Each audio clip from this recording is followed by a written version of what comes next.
Assalamualaikum warahmatullahi wabarakatuh. Selamat pagi, semoga selalu sehat ya.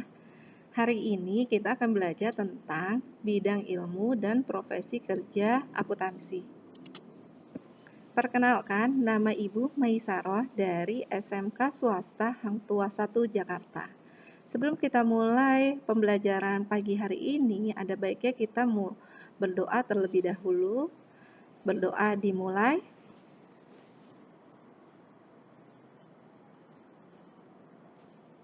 Berdoa selesai. Jangan lupa untuk klik subscribe, like, and share ya. Terima kasih. Tak kenal maka tak sayang, begitu juga dengan akuntansi. Sebelum kita belajar tentang bidang-bidang ilmu akuntansi, ada baiknya kita mengenal pengertian akuntansi itu sendiri. Akuntansi adalah seni dalam mencatat, menggolongkan, mengikhtisarkan, serta menafsirkan transaksi-transaksi finansial yang dilakukan oleh perusahaan. Akuntan adalah profesi atau orang yang melakukan kegiatan akuntansi. Siapa saja yang membutuhkan profesional bidang akuntansi, yaitu semua lini ekonomi kita membutuhkan yang namanya seorang akuntan atau membutuhkan seorang yang mengerti tentang mengelola keuangan. Baik dari pelaku ekonomi terkecil yaitu rumah tangga, penjual warung nasi atau kopi, UKM, usaha kecil menengah atau UMKM, usaha mikro kecil dan menengah, perusahaan dagang jasa manufaktur, dan lembaga-lembaga non-profit seperti organisasi di bidang keagamaan, organisasi di bidang pendidikan, dan organisasi di bidang sosial kemasyarakatan. Bidang ilmu akuntansi. Kali ini kita akan membahas 10 bidang ilmu akuntansi. Yang pertama, akuntansi anggaran. Yang kedua, akuntansi keuangan. Ketiga, akuntansi pemerintah. Keempat, akuntansi pemeriksa. Kelima, akuntansi perpajakan. Keenam, akuntansi biaya. Ketujuh, akuntansi manajemen. 8, akuntansi perbankan. 9, akuntansi internasional. Dan 10, sistem akuntansi. Baiklah, kita akan membahas satu persatu. Yang pertama, akuntansi anggaran. Akuntansi anggaran adalah akuntansi yang menyajikan kegiatan akuntansi untuk jangka waktu tertentu disertai sistem menganalisis dan pengawasannya. Bidang kegiatan akuntansi anggaran berhubungan dengan pengumpulan dan pengolahan data operasi keuangan yang sudah terjadi serta taksiran kemungkinan yang akan terjadi untuk kepentingan penetapan rencana operasi keuangan perusahaan atau anggaran dalam suatu periode tertentu. Akuntansi anggaran ini sangat berguna agar perusahaan terhindar dari kelebihan anggaran atau dana yang di luar rencana atau yang lebih sering kita sebut dengan over budgeting.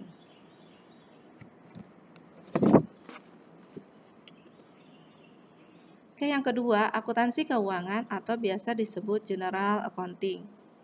Akuntansi keuangan yaitu akuntansi yang berhubungan dengan pencatatan, transaksi keuangan, dan penyusunan laporan keuangan secara berkala dengan berpedoman pada prinsip akuntansi. Perlu diketahui bahwa prinsip akuntansi yang berlaku di Indonesia yaitu Standar Akuntansi Keuangan atau biasa disebut SAK. Objek dari akuntansi keuangan adalah transaksi akuntansi yang sudah menjadi data historis yang mencakup perubahan terhadap aktiva, kewajiban, dan ekuitas perusahaan.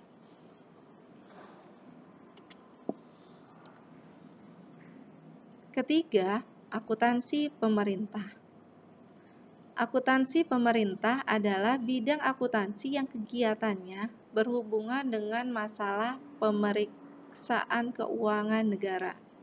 Akuntansi pemerintah ini secara umum berguna untuk mencatat pengeluaran dan pemasukan kas negara. Nah, ilmu akuntansi pemerintah ini saat kita melakukan penyusunan laporan keuangan di bidang pemerintahan, maka perlu kita tahu tentang standar yang berlaku di negara atau pemerintahan tersebut. Nah, untuk di Indonesia, peraturannya atau standar akuntansinya yaitu menggunakan standar akuntansi pemerintah atau biasa disebut dengan SAP. Keempat, akuntansi biaya atau cost accountant.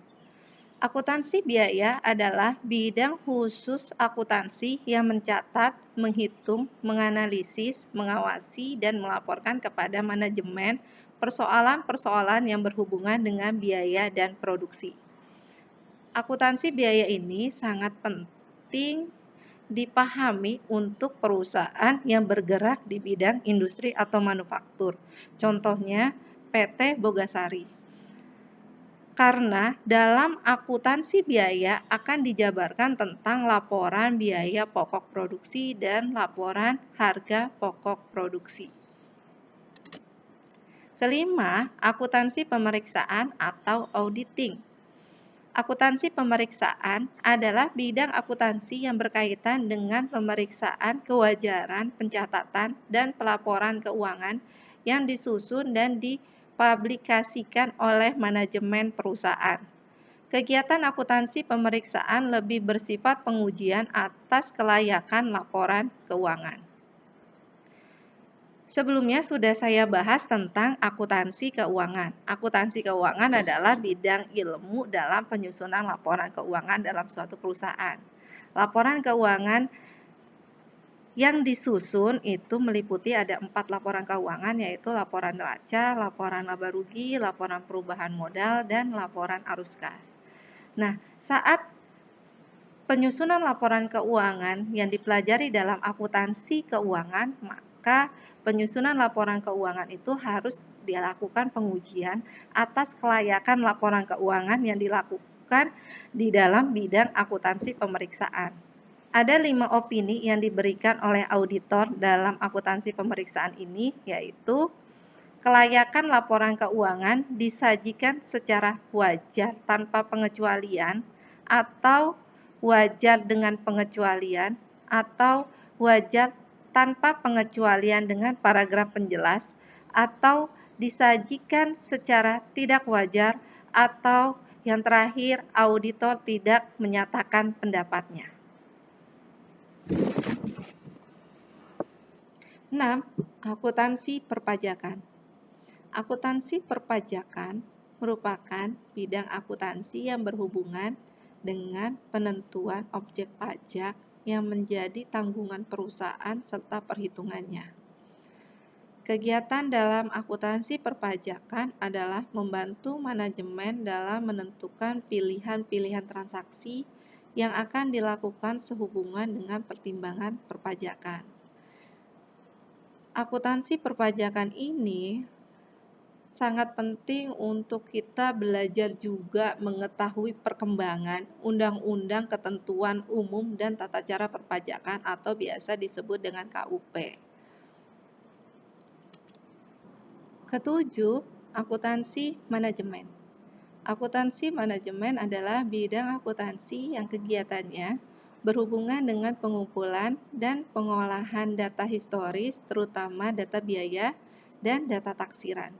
Akuntansi manajemen sebagai suatu sistem pengolahan informasi keuangan dimaksudkan sebagai suatu proses pengolahan informasi untuk memenuhi kebutuhan manajemen dalam melaksanakan fungsi perencanaan, koordinasi, dan pengendalian organisasi.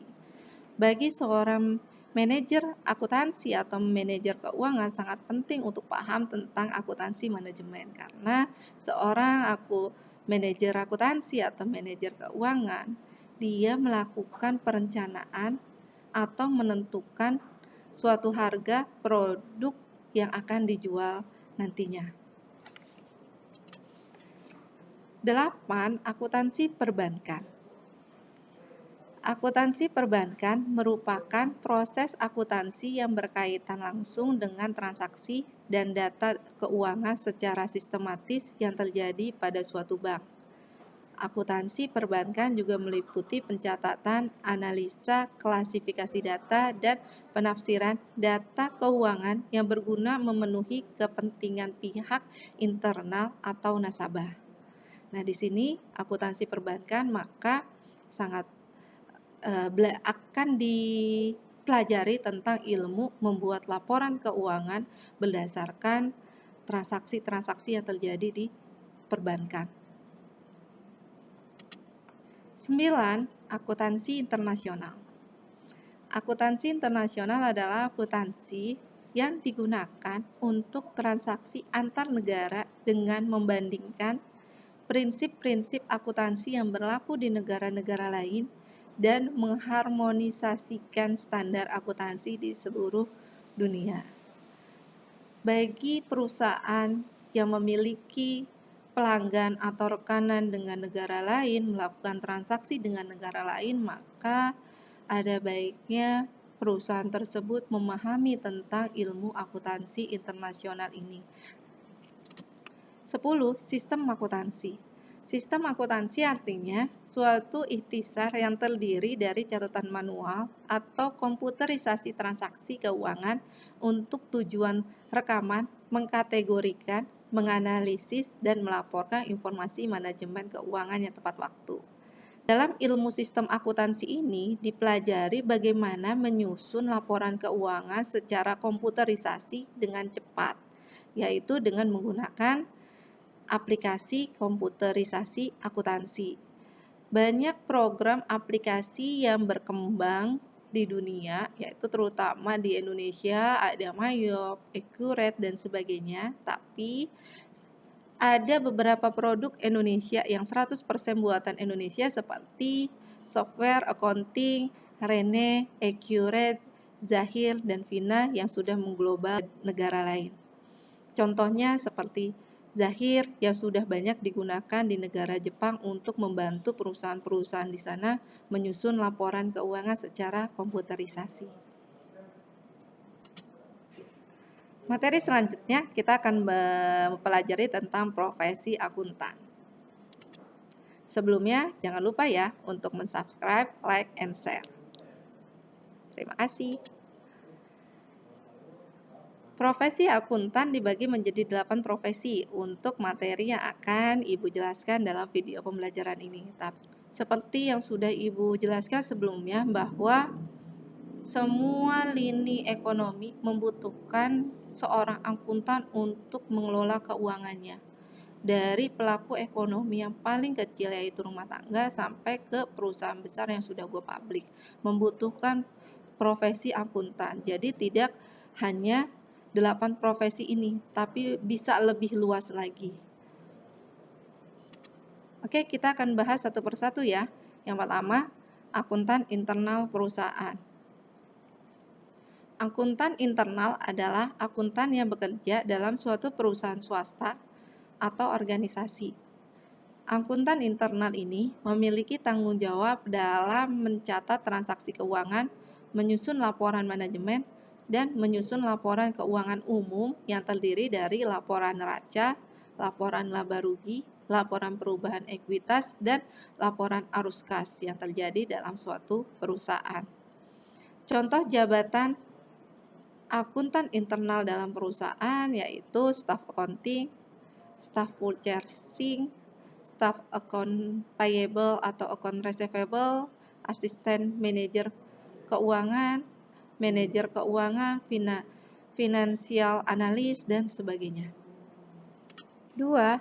Akuntansi publik atau eksternal. Akuntan publik yaitu akuntan independen yang memberikan jasa-jasanya atas dasar pembayaran tertentu. Akuntan publik bekerja secara bebas dan umumnya mendirikan suatu kantor akuntan publik atau biasa disebut dengan KAP. Setiap akuntan publik wajib menjadi anggota Institusi Akuntan Publik Indonesia atau disingkat IAPI. Perlu diketahui bahwa akuntan internal perusahaan yaitu bertugas untuk menyusun laporan keuangan yang terdiri dari laporan neraca, laporan laba rugi, laporan perubahan ekuitas, dan laporan arus kas. Akuntan publik mempunyai tugas yaitu memberikan jasa untuk menguji kelayakan laporan keuangan yang telah disusun oleh akuntan internal perusahaan. Ada 5 opini yang diberikan oleh akuntan publik tentang kelayakan laporan keuangan yang disajikan atau dipublikasikan oleh manajemen perusahaan, yaitu yang pertama, apakah laporan keuangan telah disajikan secara wajar tanpa pengecualian, atau disajikan wajar dengan pengecualian, atau disajikan wajar tanpa pengecualian dengan paragraf penjelas, atau disajikan tidak wajar, atau akuntan publik tidak memberikan pendapatnya. Ketiga, akuntan pemerintah. Akuntan pemerintah adalah akuntan yang bekerja pada lembaga-lembaga pemerintahan. Contohnya, perusahaan BUMN, BUMD, Direktorat Jenderal Pajak, kementerian seperti Kementerian Pendidikan, Kementerian Sosial, Kementerian Pariwisata, dan sebagainya, dan atau lembaga negara lainnya seperti kelurahan, kecamatan, desa, dan sebagainya. 4. Akuntan pendidik. Akuntan pendidik adalah akuntan yang bertugas dalam pendidikan di bidang akuntansi, melakukan penelitian dan pengembangan di bidang akuntansi, dan menyusun kurikulum di berbagai tingkat satuan pendidikan.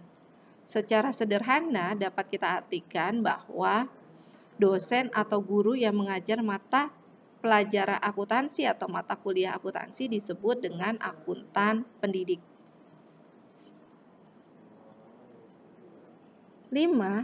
Akuntan proyek atau disebut dengan project akuntan. Akuntan ini bertugas mengawasi semua aspek proyek yang mungkin mempengaruhi biaya keseluruhan, termasuk menyiapkan dan mengumpulkan faktur, menyetujui biaya, memverifikasi jam kerja karyawan, merencanakan dan memelihara anggaran, dan memastikan tim memenuhi tenggat waktu proyeknya. Seperti pada saat ada proyek pembangunan jalan, maka dibutuhkanlah seorang akuntan proyek untuk membuat anggaran, untuk mengawasi pelaksanaan, membuat laporan keuangan, dan sebagainya. 6. Akuntan perbankan. Akuntan perbankan adalah seseorang akuntan yang bekerja di lembaga keuangan bank. Contohnya, jabatan yang biasanya berhubungan dengan akuntan perbankan adalah teller, kredit analis, staff accounting, manajer accounting, dan sebagainya. 7. Akuntan pajak. Akuntan pajak adalah orang yang memiliki tugas untuk mengurus berbagai hal yang berhubungan dengan pajak. Seorang akuntan sektor pajak bertugas untuk menganalisis fenomena ekonomi dan menentukan strategi perpajakan yang tepat sesuai ilmu yang dipelajari. Akuntan perpajakan yang bekerja pada suatu perusahaan memastikan perusahaan tersebut memenuhi kewajibannya membayar pajak sesuai jadwal dan juga memungkinkan agar perusahaan tidak mangkir saat membayar pajaknya serta membayar pajak sesuai jumlah yang ditentukan. Itu adalah tugas seorang akuntan pajak yang bekerja dalam suatu perusahaan. 8. Akuntan investasi. Akuntan investasi biasanya bekerja untuk perusahaan, pialang, dan manajemen aset. Contohnya seperti akuntan investasi itu adalah seperti manajer investasi dalam saham, obligasi, dan bentuk-bentuk investasi lainnya. Tanggung jawab utama seorang akuntan investasi adalah untuk mempertahankan investasi klien mereka dengan mematuhi peraturan negara.